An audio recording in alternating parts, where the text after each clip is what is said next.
Eu vou substituir o Marcelo. Então. Boa noite. Alguém gostaria de abrir o evangelho de hoje?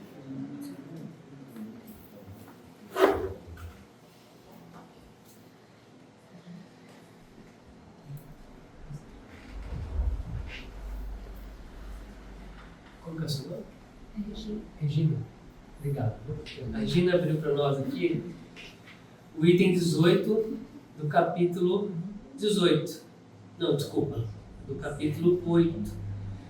Bem-aventurados os que têm puro coração. Bem-aventurados os que têm um coração puro. Que faz parte das instruções dos Espíritos. E o item 18 é intitulado Deixai vir a mim as crianças. Então a gente sempre tem que lembrar dos significados, né?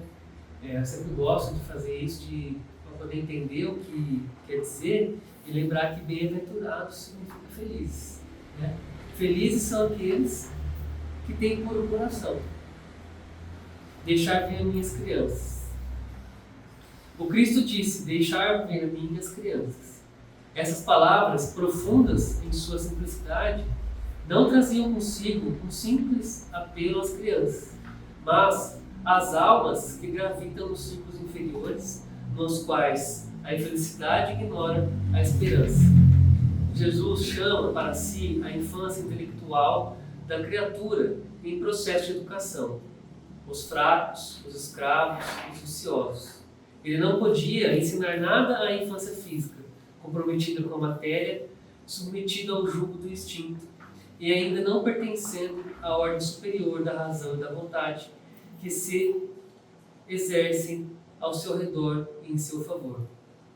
Então, quando Jesus disse, né, deixar vir minhas crianças, ele não estava assim, querendo, talvez, dar um destaque, né, ou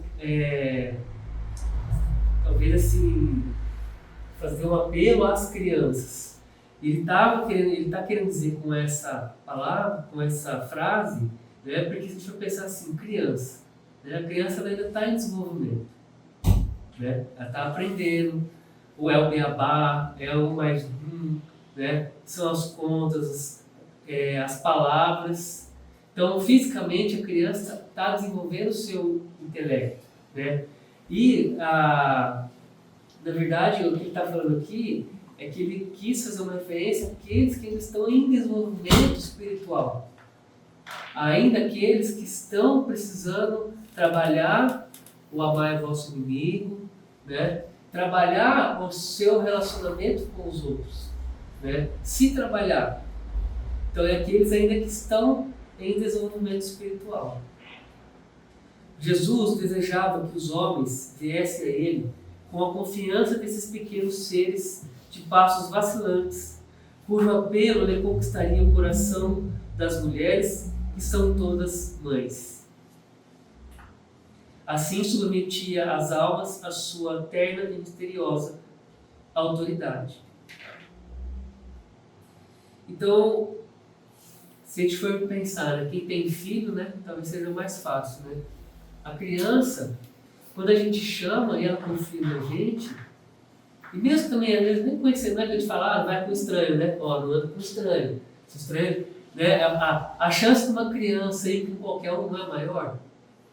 Sim ou não? Sim. Né? Por quê? Porque ela ainda é ingênua, ela ainda não tem um julgamento, não tem nem como fazer esse julgamento. Né? E foi assim que Jesus quis que as pessoas, né, fossem até Ele, confiassem nele, né, buscassem Ele, né, sem desconfiança, ou melhor, confiando nele, né, e procurando Ele com o coração.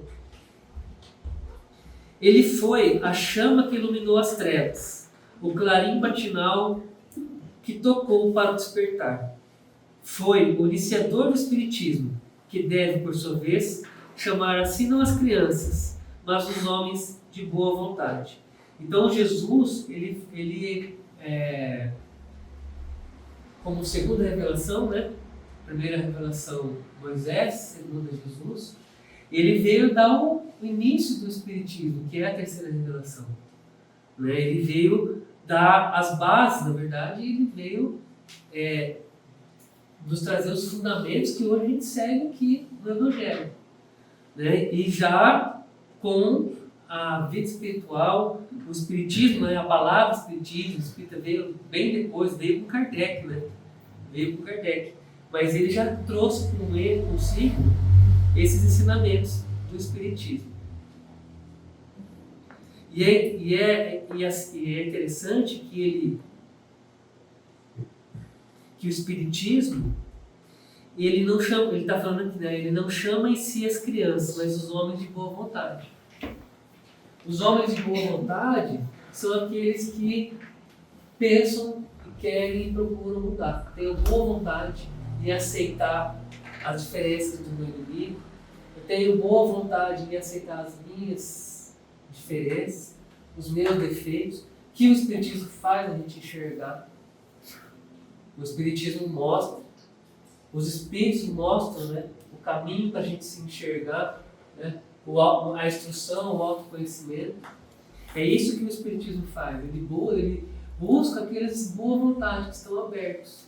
Muita gente ainda não está, mas isso é natural, isso é normal, né? Numa sociedade, na população. E isso é normal porque todo mundo está evoluindo, só que cada um na sua velocidade, cada um na sua necessidade. A ação viril é começada. Não mais se trata de crer instintivamente e de obedecer maquinalmente.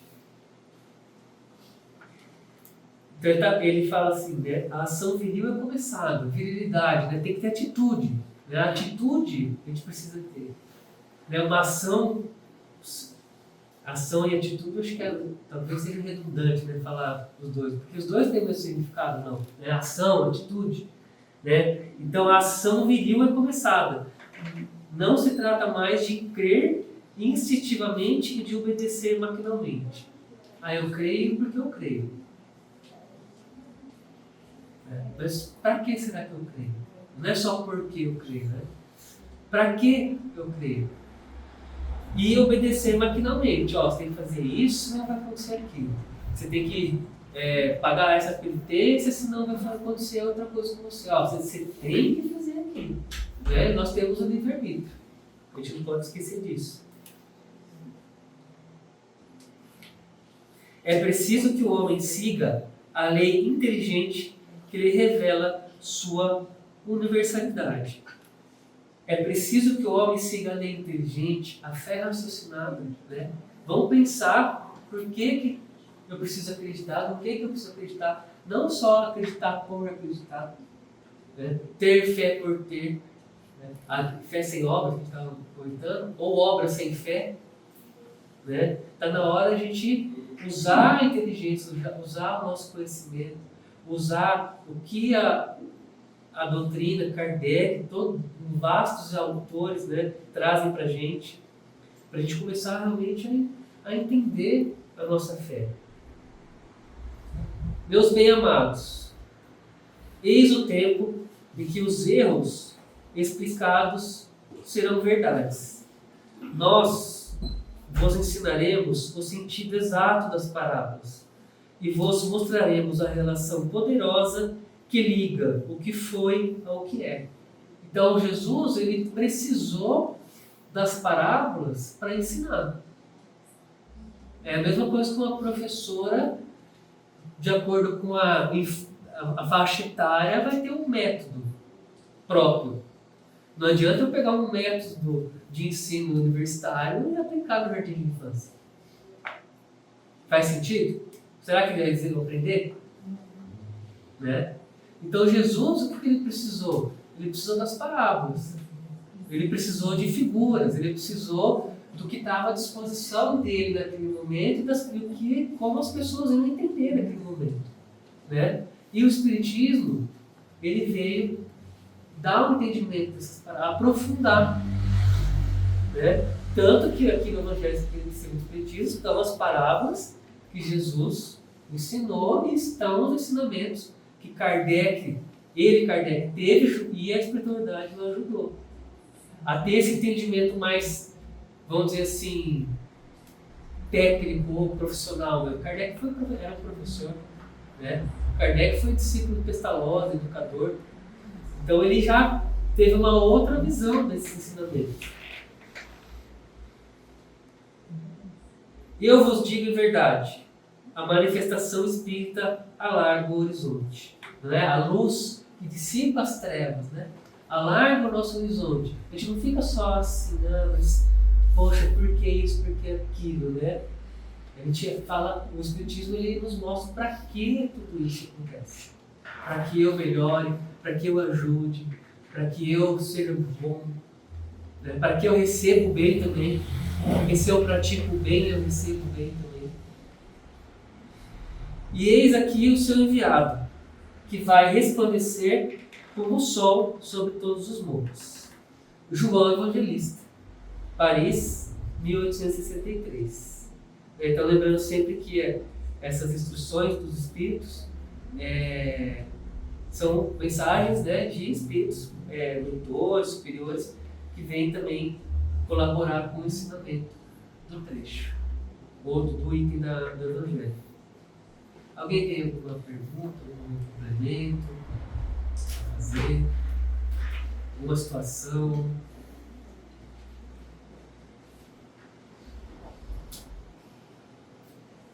Ninguém? Hélio, a hora que você estava falando aqui, eu estava pensando, né? Quando fala, vinde a minhas criancinhas, eles nos colocam como crianças, né? Crianças espiritualmente, né? Falando. E aí eu imaginei assim, né? Que normalmente uma criança, apesar desse símbolo da ingenuidade, da pureza, né? São espíritos que trazem uma bagagem espiritual, então não são anjinhos, né? Só que as crianças, elas têm atenuantes, né? Quando a criança comete um erro ou uma falta, nossa, a criança está aprendendo ainda, né? Ah, mas ele vai mudar, ele vai amadurecer. Ah, fez porque é criança, né? E a gente não consegue se enxergar como criança, né? Nossa, aquele irmão que vai linkando com aquilo que nós estávamos falando de perdoar o inimigo, o desafeto, aquele que erra, né? E a gente para pensar, né, que nós não conseguimos nos enxergar ainda como essas crianças espirituais e muitas vezes estamos errando por desconhecimento ou porque ainda não estamos prontos para fazer certo, né? E eu acho que justamente a gente pode hoje começar a juntar essa criança espiritual que ainda somos nós, né, a humanidade, ainda imperfeitos, com a necessidade de perdão, tanto de uns para com os outros, como de Deus para nós, para com a gente o tempo todo, né? Porque nós estamos constantemente falhando por, às vezes, não saber fazer certo, né? Então aí eu estava pensando nisso, na criança, né? Que a gente desculpa a criança, a gente quer ensinar a criança a fazer diferente, e quando a criança erra, depois ela acerta, os pais perdoam, os familiares seguem a vida normal, e muitas vezes nós não deixamos as coisas mudarem, né? Nós não trabalhamos para essa mudança e olhamos o próximo com esse olhar de irmãos ainda em aprendizado, né? Eu até por situações, né, recentes que eu venho pensando, né? Eu não estou preparado para receber crítica. Nenhum de nós. Nenhum de nós está preparado para receber crítica. Por quê? Por causa do meu orgulho que eu tenho, por causa da minha vaidade. Né? Então, o que você falou, né? A criança errou, tá? É criança, né? Bonitinho, vai aprender. Só que a gente também, assim, eu não estou preparado para receber crítica e eu estou pronto para criticar o outro. Não é? É verdade ou não é? Sim. Né? E eu não estou preparado, mas eu estou pronto para criticar. Então, se eu vejo o erro de algum irmão, eu falo, não, mas é porque ele não sabe mesmo. Né? Não é porque, porque ele é ruim mesmo, porque isso, porque aquilo. Né? A gente não dá essa chance. Né? Porque eu não gosto que me critica, eu não estou preparado.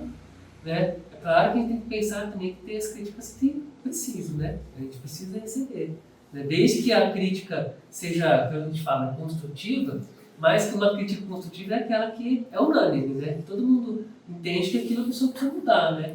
Não entre um inimigo e o outro, né? Eu quero só o seu mal, então vou te descer o sarrafo, né? Pra te criticar, né?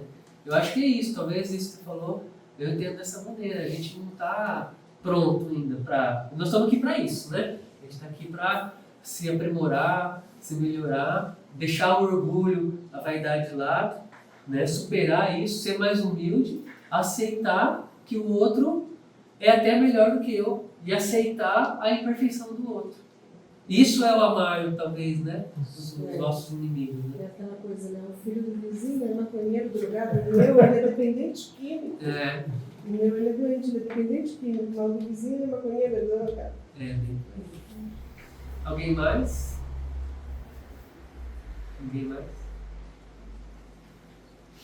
Felizes são os que têm puro coração, né? Então, que tenhamos, buscando esse exemplo da criança, a criança, ela é pura e ingênua devido até à condição física dela. Ela não tem plenamente seu cérebro desenvolvido, que não permite que o espírito se expresse 100%, e ainda ela tem a misericórdia de Deus que permitiu ter pai e mãe para tentar ajustar, modificar. Se ela já vem com uma má tendência dessas vidas espirituais, ela teve a chance de estar no lar, de ter um pai e uma mãe para corrigir. Aí a criancinha, não, mas faça dessa maneira. Não é só errar e, tá tudo bem, né? Bonitinho.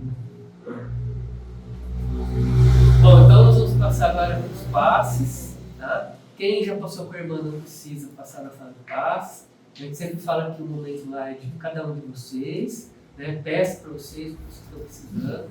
Aqui no salão a gente pede que, tem um parente, tem um amigo que está precisando ter eles aqui em pensamento, aqui no salão durante o passe. Para todo mundo, a gente ir embora, na hora que encerrar, né? Sempre pede para esperar, porque o trabalho vai até o final, até a prece final. Quem não se sentir bem depois de sair do passe, não vai embora passando mal, todo mundo de nós, tá? Muito obrigado pela oportunidade mais uma vez, pelo Evangelho. Vou passar para os passes.